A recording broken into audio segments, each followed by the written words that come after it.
My wife and I have been together for 6 years now. Everything is going well in our everyday life. We have a 2-year-old daughter. My wife is a very attractive woman with a beautiful figure, long legs, a petite, well-groomed chest, and soft skin. I loved her deeply, but now let's get to the heart of the matter. My wife worked for a decaying company. Why do I say that? Let me explain. This company couldn't be called good because the relationships between employees were clearly irresponsible and unprofessional. How do I know this? I'll tell you. I didn't want my wife to go to the corporate event. I just felt that something would go wrong. She started preparing for this event 2 weeks ago, shopping for a dress, shoes, and even perfume. She chose the fragrance herself. I didn't like the smell, but my wife said that I wouldn't have to smell it anyway. She said the scent was only needed until the evening, and upon return she would wash it off in the shower.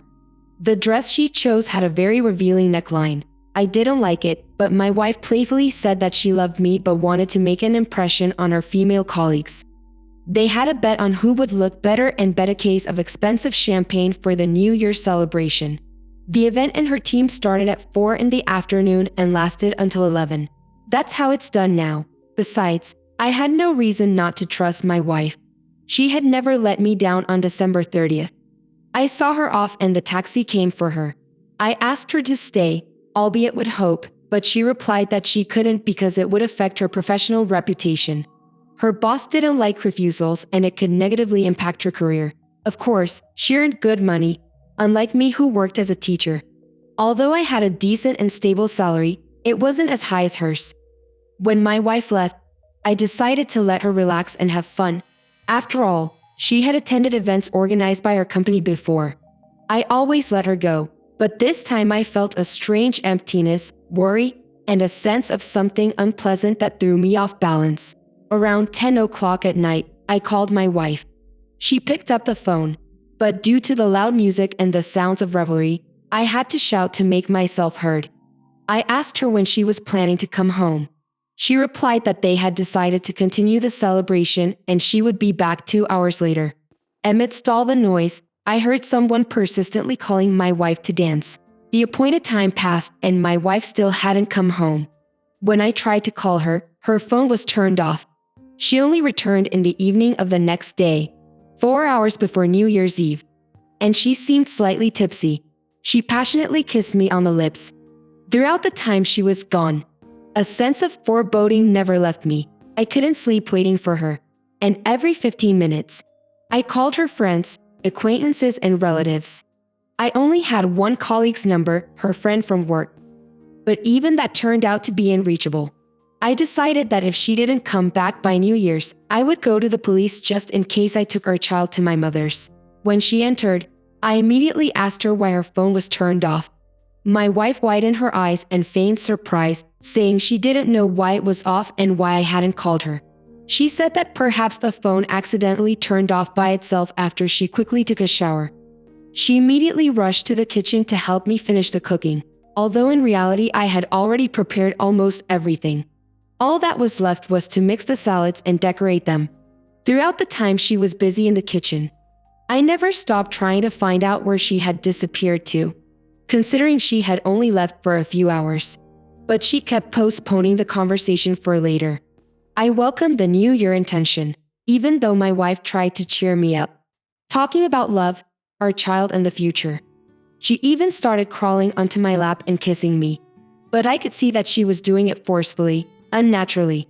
She had never behaved like this before. I realized that my wife was hiding something after she had 3 glasses of champagne. She became slightly intoxicated. I myself hardly drank, just a sip from the flute.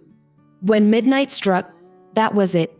Around 2 o'clock in the morning, my wife said she was very tired and going to bed. I didn't wake her up early in the morning.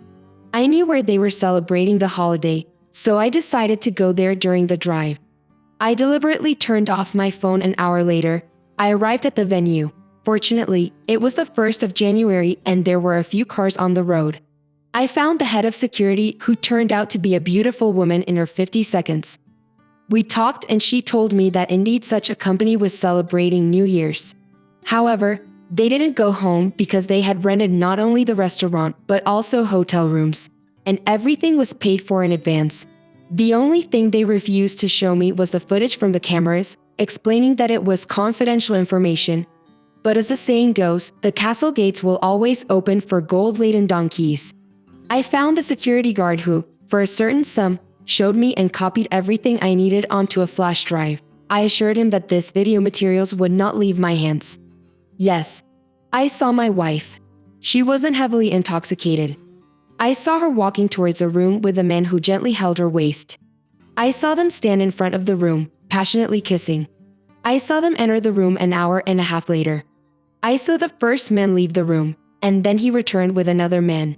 Sometimes I partially saw what was happening inside the room because the camera was located in the corridor and only captured a portion of the room with the bed.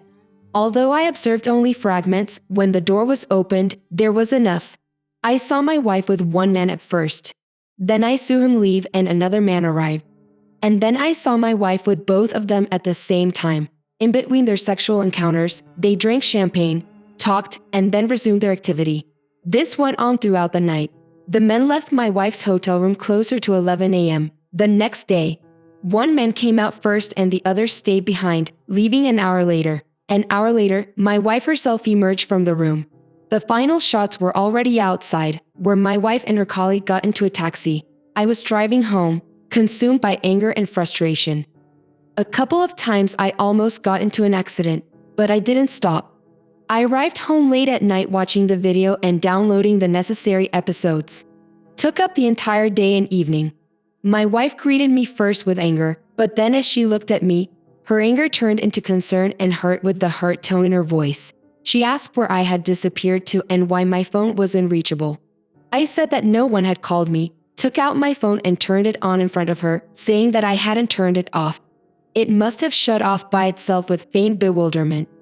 I said that I had also wondered why no one had called me at that moment. I saw confusion and tension on my wife's face. For the first time, I realized that she was contemplating something.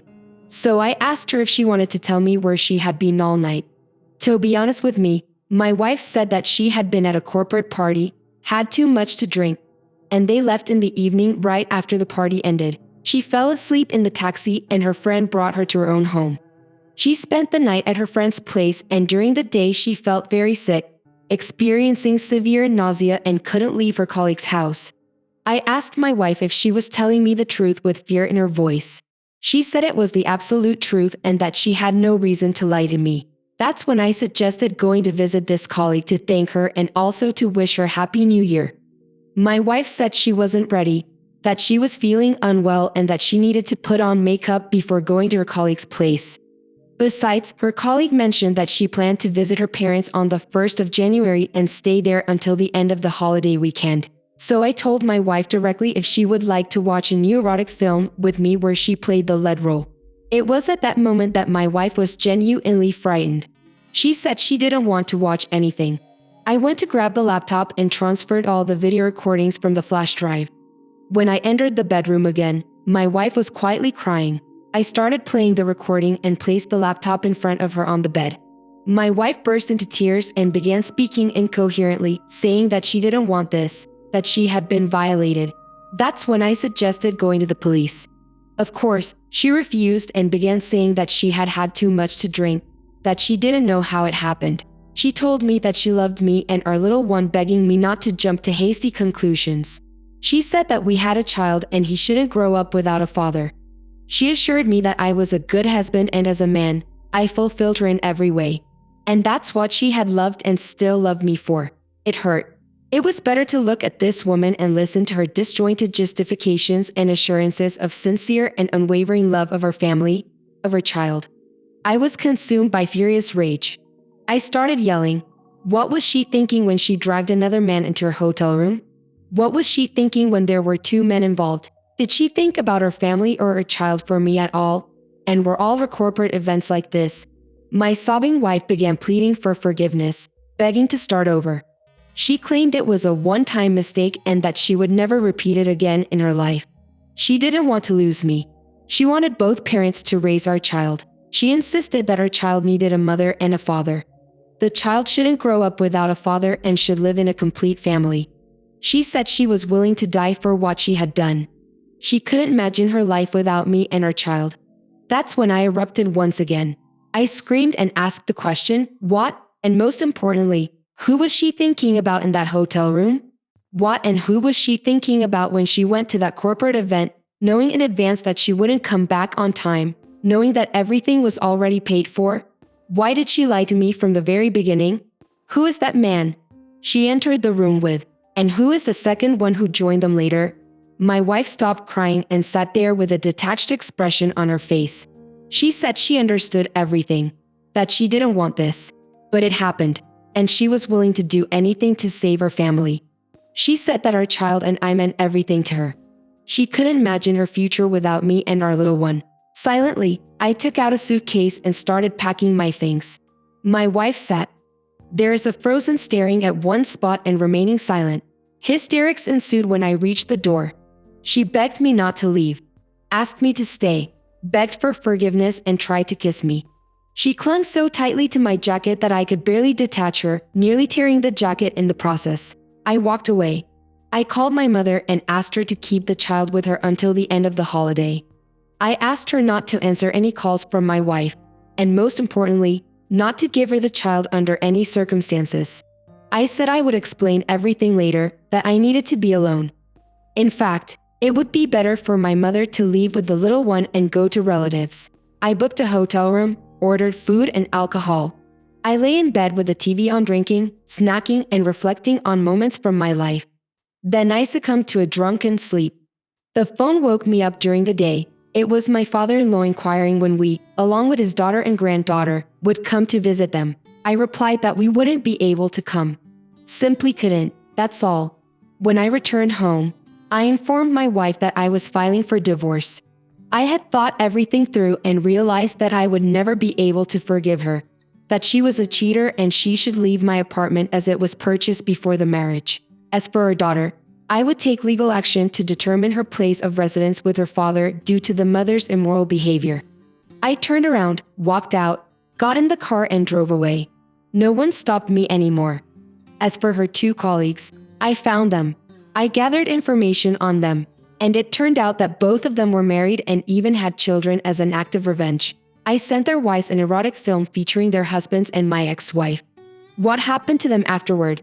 I no longer know, but I was no longer interested in that. I needed to start a new life.